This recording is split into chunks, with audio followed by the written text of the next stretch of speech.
Most party leaders have been jostling for positions and are now set to present their presidential nominations to the IEBC next week.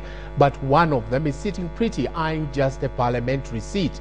Businessman Paul Kamlesh Pattni says he's set to be the next member of parliament for Westlands constituency. Now, James Matt caught up with him for a candid discussion of his well-documented past and his bid for the parliamentary seat. You wear so many hats. You are now, a politician who's going to vie for the Embakasi seat. You are a pastor, you are an elder, you're a businessman. What is it that you do right, that you feel this is Paul Kamlesh Pattni, that you're in yourself and in your element? What I feel right is preaching, because it is said, and I believe in that seek the kingdom and the rest shall follow. Seek God first and the rest shall come. So that is why if you remember, I gave up a 5 billion shilling Grand Regency hotel so that I can shed off the past and have a new future. Now, speaking of the past, the people who up to date cannot believe you owing to your past, as you've mentioned, and there are cases and the things that still keep coming up to now.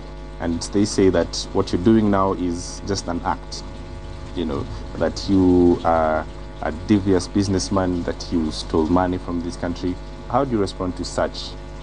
It's hard for others to believe, but for my soul and for my mind and my heart, I believe that by giving up a materialistic thing like a 5 billion hotel, which of course was a settlement, I feel much better in my heart that I've let go of the houses which I had built on a loose sand foundation, and I started afresh and started building houses on a hard rock foundation, and that rock is Jesus. I took him as my savior and started Hope International Ministry. So that is the first hat which makes me the happiest. Given a chance, Mr. Pattni, go back to early 90s, as a young man, would you still get involved in Goldenberg? Well, James, what you mean by that is that would I deal with the high and mighty? Will I deal with the powers at the top in any business? No. Right. You say that from your perspective, when you started Goldenberg, it meant, well, it was a business. Some people up to date say that during that time, Kenya lost hundreds of millions of shillings, which they point a finger to you and say you are the architect of that. Up to date, people don't believe that. Most people. So they say. Not where is it? Show me where it is proven that they lost even it's the so-called billions. It's just if you want to talk about Kenya lost billions, talk about 6-7 months down the line, when the big banks of this country took the $217, and the parliamentary committee found a loss of 600 billion.